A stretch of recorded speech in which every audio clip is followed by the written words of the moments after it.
8-button knitting machines were made during a brief period of brother knitting machine history. The way in which they select the needles is really quite ingenious. This series is all about how they work. Working on a Brother Profile 552 today, a very old machine.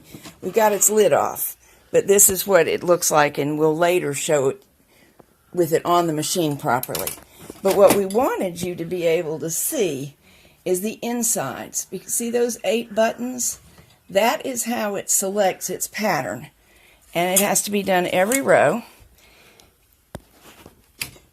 Did you see Jack pushed a button? And back here, you saw some action. He had pushed an additional button without canceling the first one. And now we'll get to see what those buttons are doing when we activate the lever.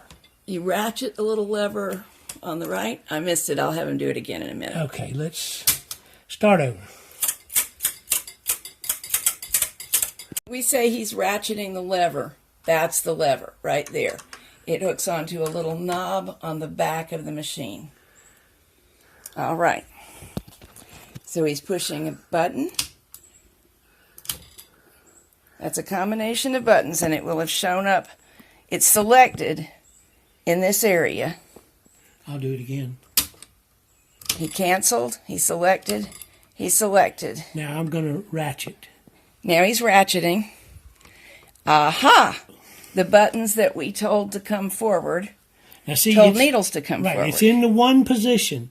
So that means it starts from 1. It goes to 1, 2, 3, 4. 1, 2, 3, 4. No, actually, it's 5, 6, 7, 8 did nothing, and then 1 and 4 did something if you counted from there. Right, and then 5, 6, 7, 8 again.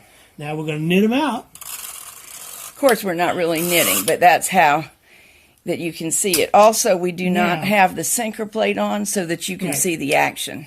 If we move the dial where it's got this series of numbers right here, and it says left to right. Now we're going to go right 3, and we're going to push the same 2 buttons, 1 and 4. Now when I ratchet,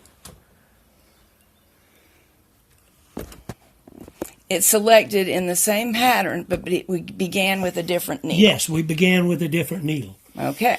That's what this is doing. It's telling us. Show. That's what this dial, and you can see it moving the whole assembly there. Whole assembly moves, but that dial tells us on which one to start and then to put your pattern in. So you can get an infinite number of patterns by doing this. This is one of the very brief series of Brother 8-button machines, they're called. You do have to select every row. They do not require a punch card because what we're pushing in with the buttons is what the punch card would normally do for us. So it's a little bit slower than a punch card because you must stop and reset every row. However, it is ingenious as all get out, and we were surprised to discover a good bit of similarity back here in the selection mechanism to what a modern Brother punch card machine does. Yes. Interesting. Right. The difference being that these plates, when they're selected, and see how it brings up a different number of tangs sticking up. Okay? That's actually pushing the needles. So when our needles are in work... It's a bit more of a direct linkage than the new style, isn't it? The Brother punch card holds the needle butt down so that the carriage can miss it. And these, instead of holding it down, they're pushing it into a different working position so that the carriage picks it up. And on the Brother machine, the punch card slides are holding the needle down so that it goes into a different working position. So it's a very similar system. It's the difference between putting it forward and holding it down. There are some more refinements to this setup. For example, you can cause it to select the unpunched buttons rather than the punch buttons. Isn't that right? Yes, and here we go. That's this position. And you see we have the same 2... Why don't you select some in the middle? Okay. Oh, I got them right there. Right. All right, we got 1, 3, and 6, but now 1, 3, and 6 stayed back and everybody else came forward. And that is from twisting which knob? That's this knob right here. And if you'll notice, it moves the entire mechanism One way or the other way. It's got 2 positions. And the turquoise button on the left clears your selection. Yes. Now nobody's doing anything. And we knit across and we come back. Again, we'll show you that. 8, 4. We're in the 1 position. This is going to take everybody that we selected out. Now if we go this way, it leaves what we selected and everybody else comes out. So now these are in the special working position and those are not. Now let's look at the buttons on the front of the carriage. Right, okay. Bring it over, I can't see it. These are very similar to much more modern ones with part and tuck buttons. And I haven't actually mastered knitting on it yet, so that's for another video.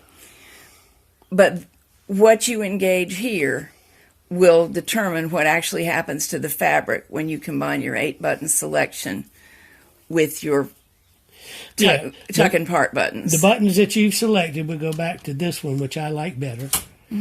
Okay, so these buttons, if we did this, they would all tuck as we go across. And then if we ratchet it, we go across, they tuck, we ratchet it, now they tuck going the other way. And it would be the same way with this. And then with part, they would slip. Right. Now they're slipping those ones that we selected. Now they're slipping them again. So it's the same thing. Instead of the card rotating, we're doing this for the rotation of the card. And this is what the pattern that we set. Now, we should tell you something. When we first opened this machine up, the reason we're in as far as we are, it didn't work at all. The buttons, I figured there was a linkage disconnect in there because we didn't get any response. You could push a button, but they wouldn't stay down. Like that. Yeah. And Jack's still working with it. It turns out it was our old friend. Crud! Old grease, and lots of fuzz, you said. Yes, tons of fuzz. And he's been cleaning it, even though you will notice we haven't done any cleaning on the surface. Difference? There it is. It accepted. Yeah, now it did.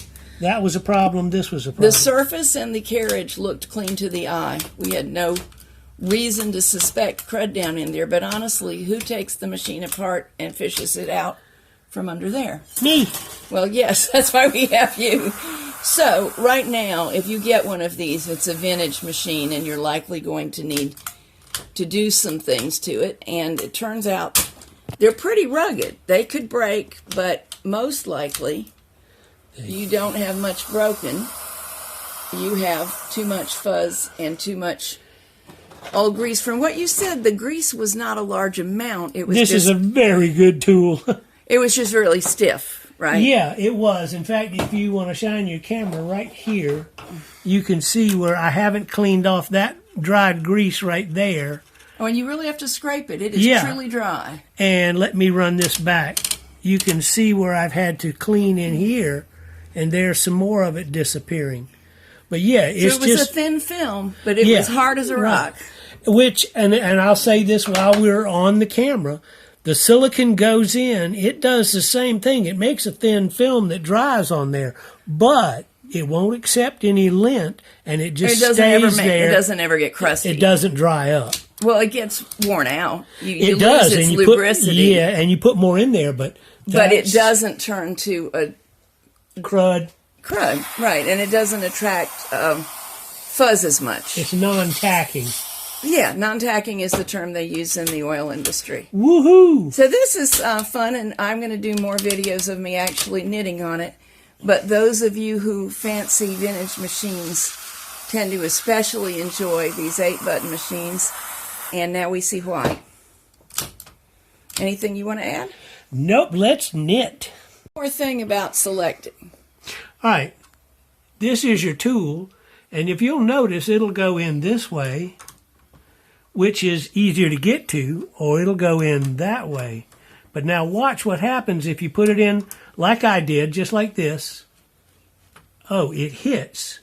These don't come out far enough, so let's see if the camera can look right here. See, they're going to hit. That's the scooper-upper of the needle butts. Right. It's not in the correct position. Now, if we put it in right, watch how far out the needles came that time. Probably a whole ½ inch farther. I'm going to do it one more time. This is wrong, and you watch the needle movement. That's what we're doing. Now this is correct. And you see Oh, look at the dramatic difference. yeah, and now They're lined up picks correctly. them up smoothly. So such a simple thing as getting your wrench in backwards could ruin your experience. Right, or not going all the way across. I also want to show you something about this wrench. A friend of mine told me that all of hers are bigger, and she's got quite a collection of vintage machines. And I have an old machine, not this old, that has something like this, but it has a plastic handle on it. So you may see variety. Look for... This one's a screwdriver, too. This was a really old thing. How neat. Right. You may have a plain wrench. You may have a fancy wrench. You may have a big or a small one. The main thing is that it line up with this. Is that right? Yep.